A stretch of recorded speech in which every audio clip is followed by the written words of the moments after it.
Welcome to the Society Pod, a podcast for entrepreneurs, marketers, and leaders. Here's your host, Jessica Yarmy.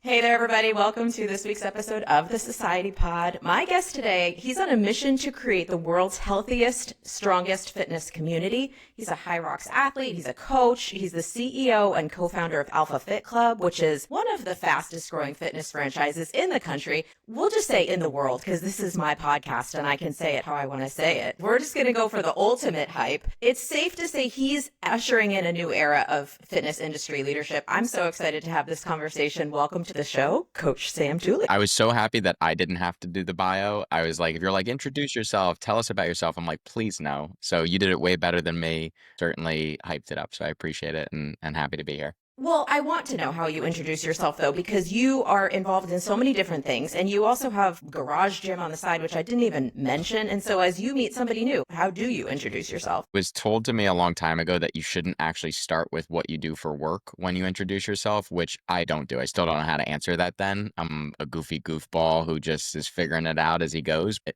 in terms of work, which seems to be a much easier answer, I am CEO and co-founder of Alpha Fit Club. That is my 5 to 9, 9 to 5, 5 to 9 job, right? 24/7. And I'm fortunate enough to also be a part of the garage gym, as you mentioned, 24/7 private membership gym that I own with my best friend, which is a beautiful thing. And we've got 2 locations in New Jersey, one in my hometown of Westfield, one down south in Little Silver, which I frequent daily. And then I'm also a coach on Ladder, which is one of the truly fastest growing fitness apps in the world. And that one I can say with certainty, I think we just hit 250,000 subscribers, $50 million of ARR. So it's a super just impressive business that I've been a part of since the jump, somehow wiggled my way onto the platform and they can't seem to get rid of me. Outside of that, to your point, I am a fitness enthusiast. It's just a part of my DNA and who I am. And then the good stuff, right? Son, fiance now. I've got to get used to saying that one as well. A friend and all that good stuff. Dog dad, I guess we can throw in the mix. Yeah, a lot of pots on the stove and fortunate to be excited about all of them. I don't know if somebody said to me, like, how do you introduce yourself, but not through a work lens? I don't know what I would say. What do we do if we're not in this work world? Because you and I are very similar from a standpoint of like, you're in your passion area. And so your passion is your profession. And so you're all in. I see it from you of just like the intensity and the 24/7-ness of it. Without question. And I think when you can answer, who are you? What do you do? Be excited about the fact that a big part of your life is your work and that you're not shy about it. You're not ashamed of it. I'm so grateful the fact that I get to introduce myself in that way and represent the brands that I'm a part of and things like that. It's an interesting test. And I think it's for those who maybe are more in touch with themselves or who they are or whatever, versus like just being so passionate about the projects you're working on and getting to show up with that on the forefront every day. It's cool. It's fun. It is who I am and who we are, right? Well, I know you're super passionate about all of the different pots that are on the stove, but I want to specifically talk about Alpha Fit Club because you and I have kind of been working on this together, and I'm so impressed with what you've built so far.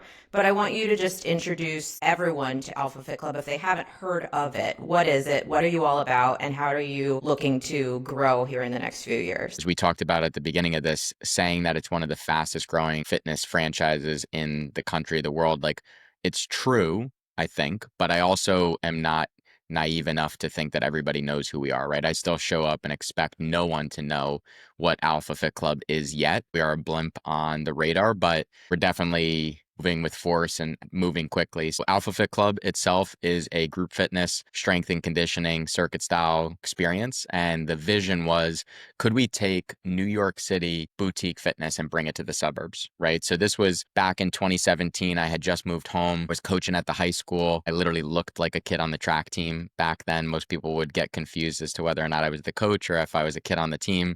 Totally fine. Everybody said I would appreciate that later. But I was just coming back home, launched my business online to start. I was coaching endurance athletes all over the world, mainly just documenting my training, which meant that I was posting pictures of myself on Instagram running around town in my booty shorts. And my buddies were like, dude, what are you posting on the internet? So that was how I started. I was nervous about somebody hijacking my Instagram account. So I signed a lease to a 700 square foot box. From there, not without trials and tribulations, both personal and professional, I was fortunate enough to find some great people in my life who believed in me maybe more than I believed in myself, and just said like, dude, you can do more than you're doing right now. Not to diminish the impact that you're having, the kids you're coaching, the lives you're changing, but just, have you thought about more? I was just nodding my head ferociously of like, of course I've thought about more. It's just who I am. So we went on this mission to fill the void in group fitness, which I wasn't all that familiar with group fitness at the time. I was a hat down, headphones in, let me go do my thing, leave me alone when I'm in the gym, and started kind of poking my head into different concepts, whether it was the local Orange Theory to the first F45 that they opened in New York City. I started to understand what was exciting so many people about this, both from a customer perspective, but also from like a brand perspective and a business perspective, right? So the idea of building a boutique fitness concept that mirrored kind of the magic that was happening in these city environments and bringing that energy, which I felt was missing from a lot of local suburban group fitness experiences, as like, man, why can't we have that? That seems fun to me. That seems interesting. But we wanted to make sure that it had this foundation of programming, something that I, as this nerdy track coach, could stand behind and say, not only is this fun, not only are you going to make friends, but you're actually going to get real results. When we launched Alpha Fit Club, it was April 2019. We wanted to make sure that there was a dynamic of strength involved. We felt like we were ahead of the curve by introducing strength as kind of the primary driver of the experience. Now you see that everywhere, right? Where people are trying to pivot and include strength or just talk about the importance of it. As we've pushed forward, we feel like we have the leading edge almost, because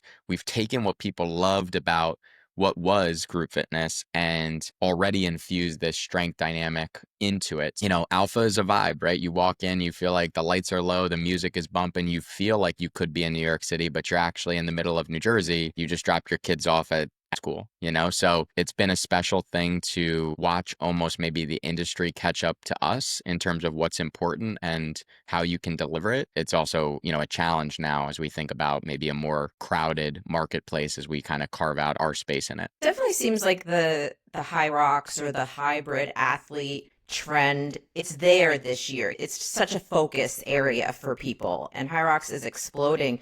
But you got out like ahead of it. And so how do you see your family sitting within the high rocks or the hybrid athlete kind of world at this point? So we're very careful about how we message who we are, what we're about, what we do. I did High Rocks back in 2019 when they first came to the US, right? And I found my thing. So I'm sure that somehow, some way, at unlock in an event or kind of a movement, if you will, laid its way into my brain, maybe subconsciously as we built out Alpha. But at the end of the day, it was really more of a combination of other concepts that we loved for different reasons, infusing all of them to be the kind of the best of all worlds, right? So if you think about an F45, which we explored pretty seriously back in 2018, I love the fact that people could rotate around the room and feel like it wasn't this mundane experience. It was different every time. And that was cool to me. I thought people would appreciate that. But I also felt like you were one of many, right? Rotating around the room. Yes, you were in a group fitness environment, but you weren't necessarily connected to the other people that were in the room. You weren't reliant on them in any capacity. And even the same thing with Orange Theory. You were kind of one of one on that treadmill doing your thing. And you could move through the room at your own pace, going at your own intensity. And that was awesome, right? It worked. It made sense. It was scalable then, and so on and so forth. But I wanted that connectivity. I wanted that community, and I wanted to force it as well as I could, but still allow people to be like, you know what, dude, today I'm going to be in my own world doing my own thing. So when we designed the experience, I wouldn't say it was, let's make everybody a hybrid athlete. It was, let's give people the variety that they're craving. Let's give people the community that maybe they know that they want, or maybe they don't know, and they're going to be surprised by. And I think you'll see the synergies between what High Rocks is doing and why it's growing in popularity, and also the brands that are kind of in alignment with the core principles that they have as a sport, if you will. We're emulating a lot of that, but almost unintentionally, or certainly not due to us trying to align or emulate what High Rocks is or does. As a brand person, you mentioned F45. I feel like F45 is a nothing brand. It's a brand only because of scale. It doesn't have a feel to it. It's not a brand with a personality. And I feel like you've really intentionally tried to build a brand with personality. How did Alpha Fit Club come to be in terms of the name, in terms of the vibe, all of the things that you now are really like leaning into from a differentiation perspective? I hate to say it, right? Where it was like really an extension of myself. But I think as a front facing founder, right, with a great team alongside him and behind him, it really was that. And I was given the freedom and flexibility to make it my own. Now, my first studio that we talked about was called Alpha Performance Studio. That was the name of it. It was predicated on my time during cross country, where the group names when I was running were Alpha, Bravo, Charlie, Delta, and Foxtrot. We were the biggest public school track team in the state. We had 300 kids on the track team. For some people listening in familiar with high school sports, 300 kids is bigger than some graduating classes, right? So for us, we would need 4 buses to get to a track meet. We're also one of the most historic programs in the state with a historic head coach. At time running for me, both in high school and post-collegiately, it's really how I learned a lot about myself and who I am and what I'm capable of, but also just like what motivates people. How can you unlock people's potential in themselves? And I had the best coach who I've ever met do that for me, right? He believed in me, he saw something in me, and I wanted to help people do the same thing. So those group names, specifically that Alpha name, it was hard work getting into that group. And it wasn't like I was this naturally incredible runner. I was a good runner and I knew how to work. And so I worked up from that Foxtrot group into Bravo, into Alpha after 4 years. And I was like, maybe I can inspire people to do the same thing, this alpha mentality, if you will. So when we set out to open the group concept, I felt like I was selling my soul to the devil to call it anything other than Alpha. And so we landed on Alpha Fit Club. We weren't so sure about the name. We were like, is this going to turn people off? Is it going to be too intimidating? By the end of it, like we painted the room black. I have a wolf tattoo on my arm. Like talk about all in, right? We just went with it. And luckily, I think we hit the nail on the head, right? We took a risk with the name. It truly did mean something to people. Right? It was like, I do want to unlock new levels. I do want more for myself. I do want to remind myself of who I'm capable of being. And so much of that alpha mentality just seeps into how we show up as a brand, both in the gym and out of the gym. When we landed on that name and we threw, the wolf mural up on the wall, it was like, we're going to really lean into this. And for better or for worse, luckily now you have people really walking around proud to represent kind of what we stand for. It's also cool that alpha in and of itself is a little bit of like an individualistic word, but then you bring it into club to make it like we're all trying to get to that highest level, but we're doing it together, which kind of makes it a little bit more approachable and maybe less intimidating. You posted recently on LinkedIn about doing things differently and having a need to stand out as a brand in a competitive space in this world where the high rocks modalities are kind of like coming into the space heavier. And so how do you think about doing things differently, and how do you get your brain into that creative mode to be different? It's a great question, and one that I think you've heard me almost ask myself a lot lately as well, where it's just like, how can we continue to stand out or just stand firm in who we are and maybe not lean into every and all trend that happens, right? Maybe we make our own trends just based on what's resonating with us. And I think first and foremost, it starts by being in the gym, being around the people that you want to serve and recognizing what's resonating with them.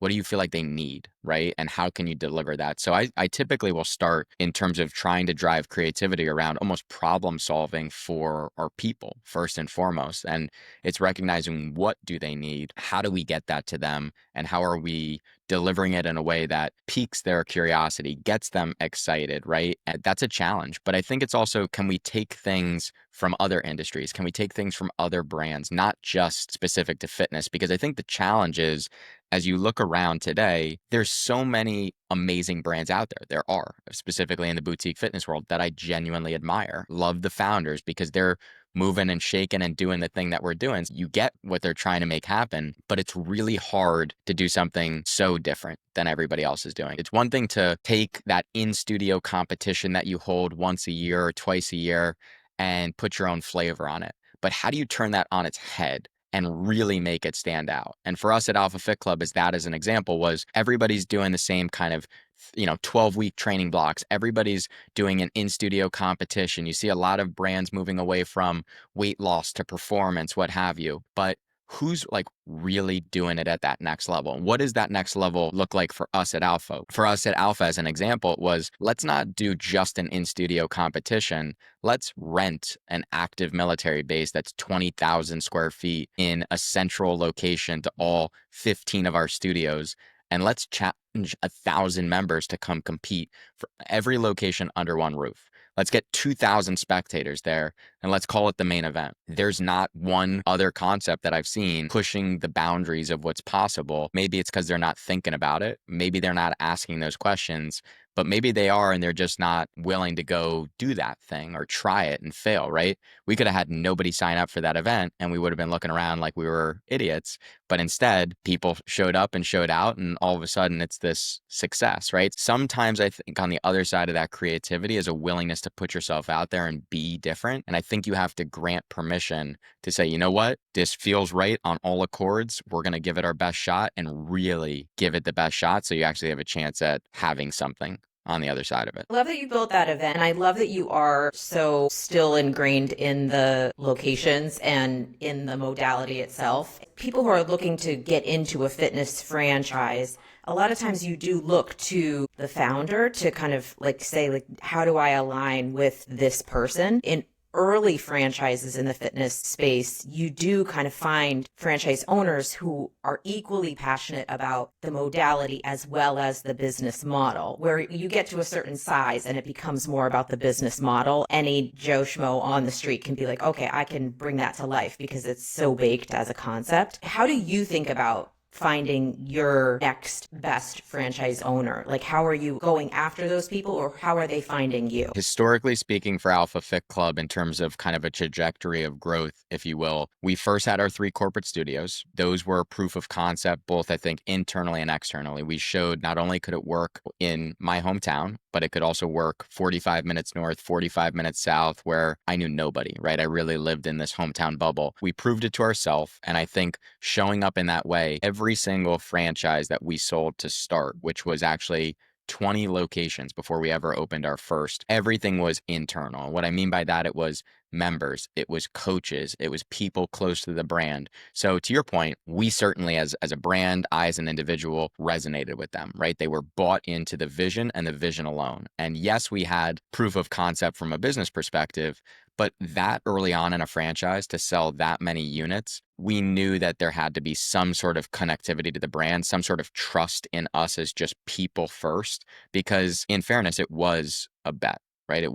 You're taking a very calculated risk, but with not a tremendous amount of data to back that up. Now, as we open our 14th location last weekend, 15th location this weekend, another 4 or 5 by the end of July, we'll be sitting at 20 studios, and we've never opened studios as well as we're opening them now with 250 members, 300 members, right? So we've evolved over time, and I think we've given ourselves the validation to then go out and say, you know what?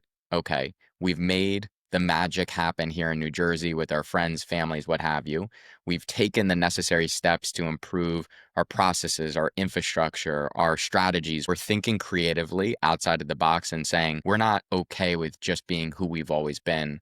It's who are we becoming? Ultimately, all of that, there's still a component of this next phase as we go outside of the state of New Jersey and we go into the Westchesters, the Long Islands, the Fairfield County, Connecticuts, and down into Pennsylvania, where we do have to click as people.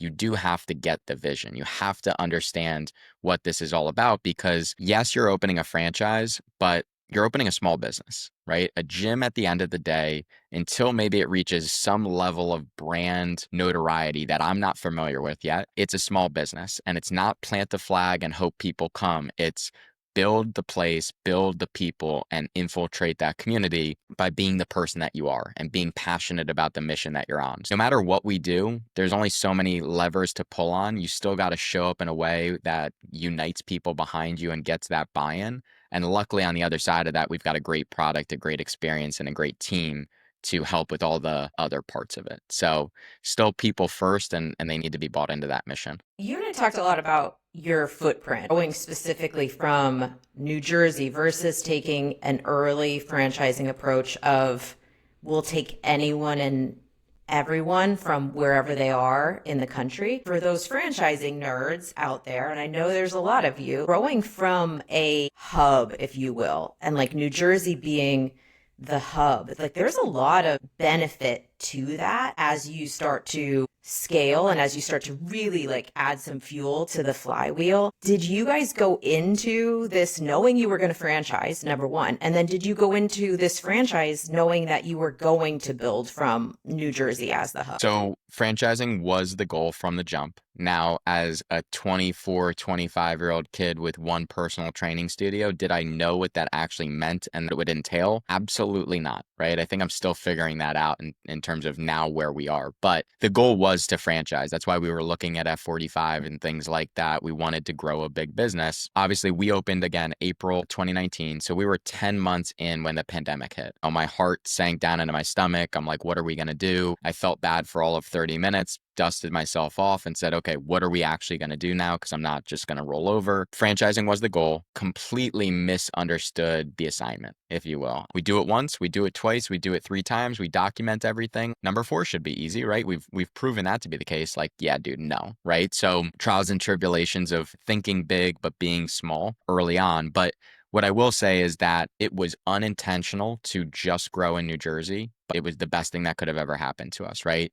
There was obvious benefits of the proximity to early franchise studios to go out and support, right? They were a drive away. Didn't need to be calculated. It didn't need to be planned. Like you called me on a Friday night, I'm there on Saturday morning, right? That was a huge advantage. And I would say one that I wasn't necessarily thinking about, but it certainly makes sense now as we talk about it, is just that brand recognition and reputation. Early days, even the first Alpha Fit Club, I literally was having my Canva on like an iPad and I was showing you what the room was going to look like. You know, I didn't even have pictures. I didn't have videos. I sure as shit didn't have testimonies. You know what I mean? Didn't exist. But now as we open our 14th and 15th studio, so on and so forth, not only is there proof of concept and all of those things, and I can show you what it does, I can show you who it impacts, but people really know what Alpha Fit Club is in the state of New Jersey. And so when we go to open a studio, it's less convincing and it's more, finally, you guys are opening up near me, right? People are craving it, which is amazing. So from a proximity, a support standpoint, early on, crucial. And now as we scale, even still within New Jersey, the power and the ripple effect of having a studio only maybe 5 miles away, everybody in that community is like, oh, thank goodness, right? Now I don't have to drive 30 minutes or 40 minutes. We early days had people driving 45 minutes to take class 3 days a week. You need to go up in that direction, you know? So definitely dual wielding and its benefit. The intention was there early, and then by accident, I would say the New Jersey takeover kind of ensued. New Jersey takeover. We need to trademark that. 20 locations by the end of this year. Are there any other growth projections that you want to shout out, or what are the numbers that are on your bulletin board that you're chasing? We'll actually be 20 locations open by the end of July. As long as we can continue to find potential real estate. I think real estate obviously is often tricky, especially for concepts that need certain size, need certain parameters. Very well could be closer to that 25 mark by the end of the year, but we'll be 20 locations strong by the end of July. Right now we have a franchisee who's got a 5-pack up in Westchester County. We've got 2 locations coming in Long Island. We are making our way up towards kind of Fairfield County, Connecticut, and having a couple conversations about Pennsylvania. So again, if you think about what you brought up there, Jess, like New Jersey is kind of the hub. Not only do we have our corporate team here and our corporate offices, a great space to do training for franchisees, also have this web for internal growth and internal support.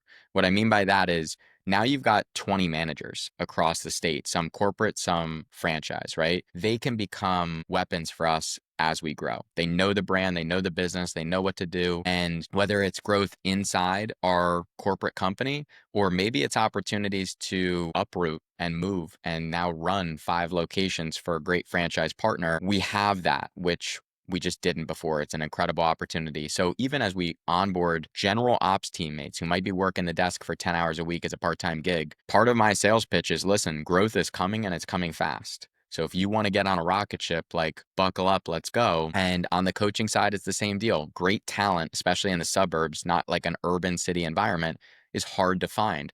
But when you can show them that this could become a full-time gig, their eyes perk up because we know how hard it is for fitness professionals to find something full-time or one brand to, step behind. I think as we grow and we grow very organically, kind of outside the confines of the state, that proximity for those partners in particular is going to be a huge weapon that is not always the case. I'm glad you brought up your team because I want to talk about you as a leader. To me, watching you as a leader, you have like an element of aura with your team. How do you think about that? Like, how do you think about creating that?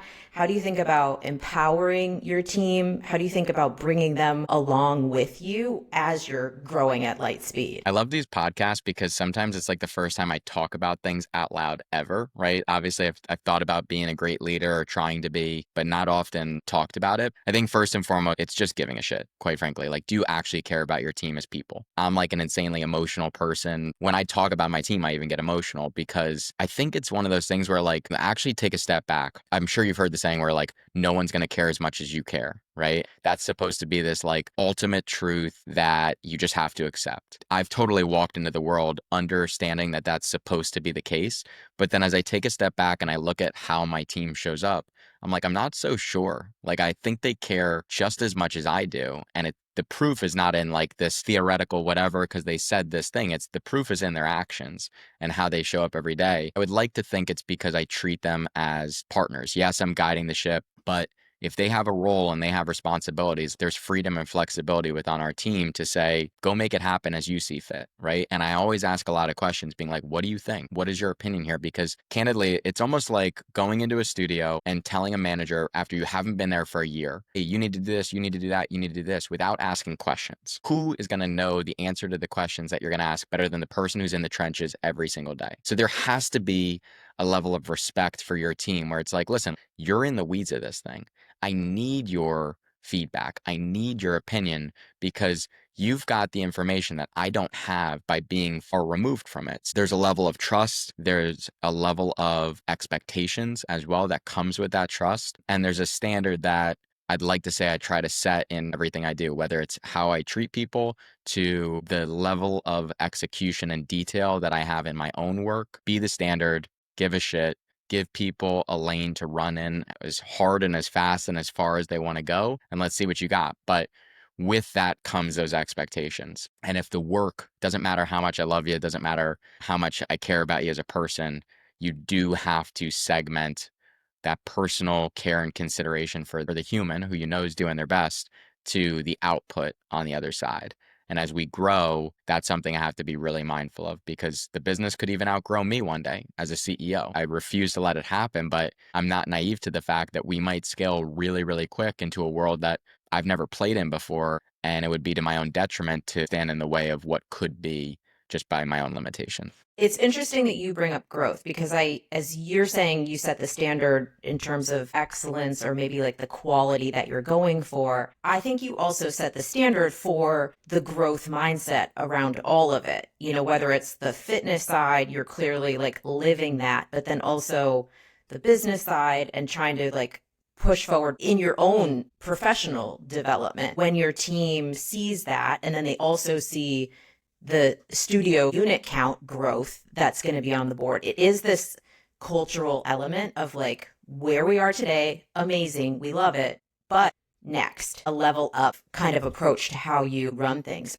Do you intentionally push in that way, or is that just how you are wired? How does that come to life for you? It's a great question. Again, one that I haven't really given a lot of thought to. So I guess the answer is it is a part of who I am. It's not like I wake up today and say, let's be growth minded. How I've wired myself, I've had to rewire that. Right? That's an ongoing thing where you look around and you make sure that you're taking inventory of what's possible. I think the best example that I can give you is like if I go see someone who's achieving fivefold the quote unquote success that we are achieving, the first thing isn't in my mind isn't jealousy. It's not comparison. It's that's possible. I automatically go to how cool is that? Like just goes to show that it's possible. Also because I think I've been around enough incredibly inspiring high performers and in close enough proximity that I go, oh, they're just like me. They're just figuring it out as they go. They've got their own shit going on in their personal life. They're stressed. They're comparing themselves to this, that. Like the people who are doing the thing that you want to do feel how you feel, or certainly felt how you felt. So there's a realization that I think I had a long time ago, fortunately, that like where I want to go, somebody is there, which makes it possible, which means that I can too. As I show up with this like tenacious work ethic, I'm like, it's just a matter of time, you know? And if I fail along the way, I also have this perspective of like, if I fail, like, kind of so what? Right? Like the burden of responsibility that I now wear is that other people have bet on me. And that's tough.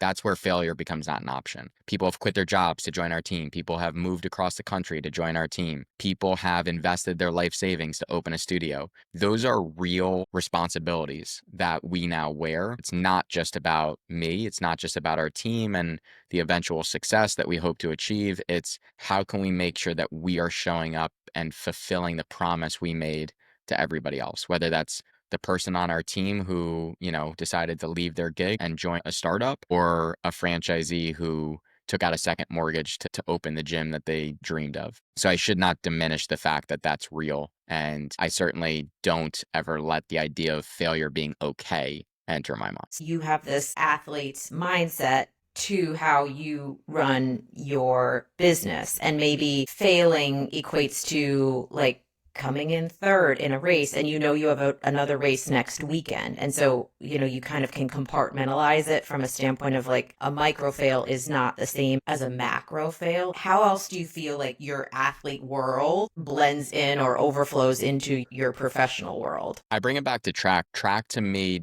was during a time in my life where track felt fair.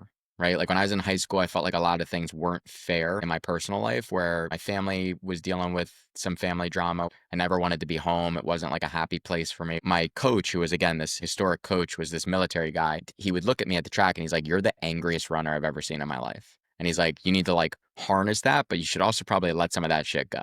And I was like, the track's my punching bag. I'm going to show up here. I'm going to do what I'm capable of doing. It was one of those things where I loved the fairness in the sport. What I equated failure to during my track days was not, and I mean this wholeheartedly, it wasn't, did I get the personal best? Did we win? Failure to me was quitting before I got to the finish line.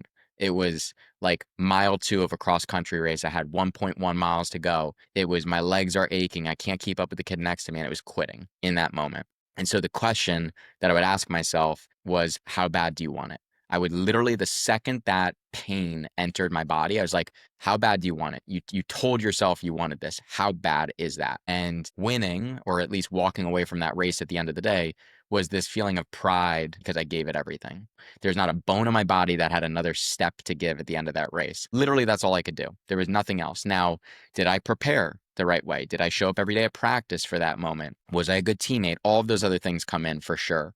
But in that moment, I had to answer the questions. What I've taken from that is like that launch of the studio might not have gone as I wanted it to. How I handled that hard conversation with a partner or an employee, like didn't handle that the way I should have. Intentions were there, right? Intentions matter a ton. But ultimately, can I look back on our process, our preparation, the execution, and just say, I did everything I could? And the answer, if it's yes, that's everything I could have done. But if the answer is like, no, I quit when it got hard, I took the shortcut, whatever, to me, that's like an unacceptable failure. That's where I'll struggle with myself. So really, it's just how do you show up throughout the process? How do you prepare? And if you check every box that you possibly can, you move with good intentions, you give it your all, like such a cheesy answer, but like that is how I look at success versus failure. Did you either give it everything or did you only give it something? That mindset is exactly the mindset that you need to be a successful entrepreneur. So as you're in your track days, or maybe like right out of your track days, did you have the entrepreneurship itch? Did you see that as part of your future, or has that kind of just been an evolution? So let's rewind the clock a little bit. Freshman year of college at Fairfield U, I started Stag's Laundry, which was a cleaning service for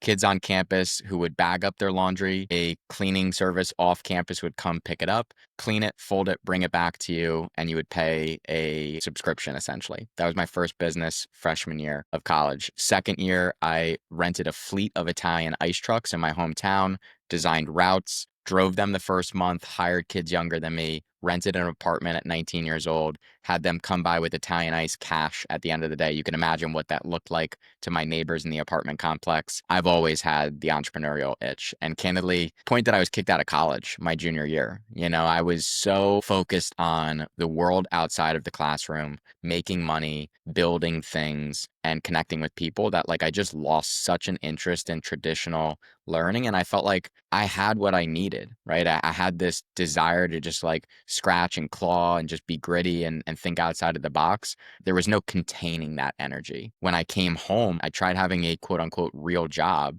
And 3 months in, I called my dad and I was like, dude, like, I need to come home and coach. That's what I need to do. I need to come home and coach. And fortunately for me, I was so supported by him that he was like, do what you need to do to be happy, man. Like, this is your life. You get one chance. Fortunately for me, I think he was a bartender where he would travel between New Jersey and Florida till he was like 33 years old. So like I had a little bit of a window to go be a wild child that I think was predicated on that. I also was fortunate to have parents, right, during a time where I think a lot of people are pushed to go do the traditional thing. Go get the internship, go get the job, find out what you like about it, find out what you don't like about it. I'm sure my parents who knew me for 18 to 22 years at that point were like, there is no world in which Sam is meant to have a real job.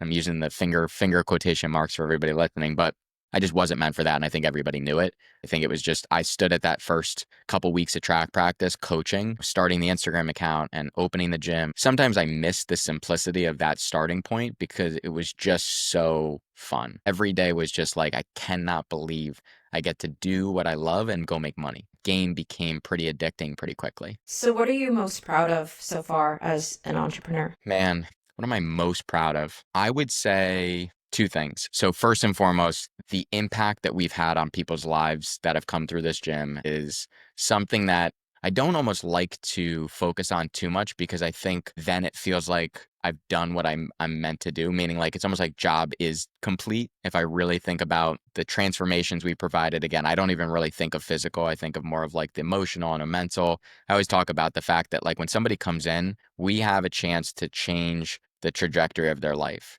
What could start for them as just a workout, I want to lose 10 pounds, all of a sudden becomes I showed up, I followed through, I committed to my word, I'm capable of X, Y, and Z. They achieve the physical goal. They start to walk around with a little bit of confidence. They know they can do hard things. All of a sudden, they're towing the line of their first race.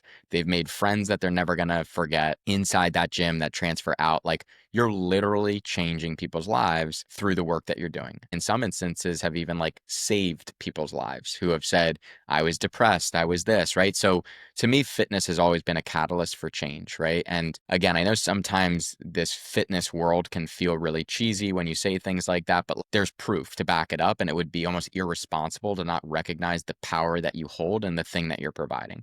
So one of the things we talk about is like, well, I don't want to sell anybody on something that they don't want. You know what I mean? Or that mental barrier of like selling in the gym environment that you and I have certainly talked about. No, like you would be doing them a disservice if you didn't make sure that they get locked in because you know the potential power of them being there holds. I have to bring it back to the transformations. We have 5,000 active members across what is now, 14 open studios, soon to be 15. But 5,000 people that walk around the state of New Jersey, proud to represent our brand, grateful for the transformation they've had. And it far exceeds that number because then you also think about the ripple effect. They're changing, so therefore their families are changing. The people they work with are changing, you name it, right? So there's this kind of change through osmosis, if you will. It's this contagious ripple effect, which is super powerful. So that's number one. I think everything is second to that, which is why we're so mission driven. And I think that needs to continue to be the emphasis. But on the other side of it is like, this business is really hard. This business is so hard because it is so people driven, right? We have a lot of partners, a lot of franchisees, a lot of employees, members, it's just, there's a lot of people and people complicate things for sure. So I'm really proud of the business that we're building as well, both from a single studio perspective and certainly from the franchising perspective. Like, there were points in time, especially when we first launched franchising, where I questioned whether or not I was capable. It was the first time ever in my professional career, albeit pretty short, where I got pushback. It was When I opened the first studio, it was man, amazing. Look at these numbers. Look at the classes. Look at the vibe. Studio number 2 in the pandemic with masks on. Like, dude, good for you. Studio number 3 down at the shore. It's a party from the jump. We're growing like weeds. Waitlist wazoo. You name it. Like, go, man, go. And then you open your first franchises, and these people who have bet big on you are like, dude, you guys don't have this shit together. There's a moment where you're like, fuck, like, are we going to figure this out? Are we meant for this? Am I going to enjoy this? It took months for me to pick myself up, pick the team up, and just say, like, we are not letting off this. We are capable of doing this. And you would get little wins here, little wins there, slowly but surely. So now as I look at the business we've built, while it's still imperfect, right? There's chaos under the covers. Now the fact that we're launching studios with 250 members, 300 members, they feel like they should feel when you open the doors. They feel like they've been open for months. It's not like, you've got to work out the kinks and stay there. We've definitely professionalized this business. We've built a great team, and we're thinking proactively around problem solving to the point that growth doesn't scare me anymore. And there's not a question of, are we capable? It's just like, what needs to happen to set us up even better? So if you weren't running Alpha Fit Club, what would you be doing? When my time is done running Alpha Fit Club, I will be back at the track as a high school track coach 1,000%. Now, we've got about a couple hundred studios until we make that a reality, but I do miss the impact of coaching high school kids. One, because it just gave me such a positive outlet. It unlocked this like athletic potential in me. It reaffirmed that I could be a leader, all of those things, right? But I wasn't that when I walked on the track. So to know that because I had great coaches and because this sport is like so pure in how it's designed, I just love it. And I was fortunate enough to be the youngest head track coach in the state of New Jersey at 24 years old, right after my dad passed away, right after my brother passed away. Like, I had all these like really traumatic moments, and yet the track was there for me. It was fair. It wasn't going anywhere. These kids were so appreciative of the guidance I was giving them. And the amount of passion that you hear me talk about Alpha Fit Club and building businesses, like, was tenfold when I was at the track. People were like, yo, you need to calm down. Like, you need to chill. I'm like, that ain't me. Talking to the wrong guy. Like, I just loved it. So one day I hope to be the 70-year-old guy in the lawn chair at the track practice, changing lives that way, and ones that are really receptive to that coaching and guidance. Adults, they're a little tricky. They don't want to necessarily hear what you have to say. Kids, when you're not their parents and you're their coach, seem to be really receptive to feedback. Yeah, I like the thinking that the track is fair. I like to think franchising is fair also, but I don't know, we'll have to dig into that a little bit, maybe like unpack that as you guys grow. It's like, is it a fair business model? And I think that it is, from a standpoint of like, if you as a franchisor like build all of the tools and have all of the support, the best franchises do win. I think from that standpoint, it's fair. And I think you guys are certainly set up to be on that winning kind of trajectory. Is there anything that we haven't talked about that's top of mind with you that you want to dig into or leave as food for thought for everyone? Man, you got a lot of good questions, Justin. You sent me them before. I still get a little flabbergasted over here. No, I would just say, if you're listening to this, obviously, I think I am living proof of the fact that you can go make something of nothing, right? And as long as you lean in with everything that you got, like, you're going to be happy at the end of the day, right? So the reservation behind not going for it, I think that's where frustration lies, is if you don't take action on kind of pulling on you and tugging on you. So whether it's opening an Alpha Fit Club with us, signing up for your first marathon, or whatever it may be, right? Like, if something is tugging on you, I think you owe it to yourself to go give it your best effort, because I think that regret of not doing that, at least for me and people wired in a similar capacity, like that regret, that will weigh very heavy, right? So not saying to go do something crazy that is not in your best interest, but I think following your heart and your passion and what is calling you, I think that's more often than not in your best interest. I appreciate you sharing that. And I appreciate you sharing everything that you do online, not specifically the booty short workout videos, but more so the like, you share your journey every step of the way. And I think it's so common in social media. You have the all-stars who share, and you have the people who have already made it who kind of share these look back moments. But there is a lack of content from the trenches. I think if you're someone who's listening to this and you have that entrepreneurial itch, like, definitely connect with Sam, follow along with Sam, because he's in it now, building 7 studios over the next 3 months, like in the trenches, in the grind, and everything that he's putting out there is from that becoming kind of phase. So I appreciate you documenting as you do. I appreciate you sharing what you do. And I appreciate you being the leadership kind of presence that I think the fitness industry needs going forward as it kind of continues to evolve. So thank you so much for everything that you do. And thank you for sharing everything that you did with us today on the Society Pod. Appreciate it. Thank you. We hope you enjoyed this episode of the Society Pod.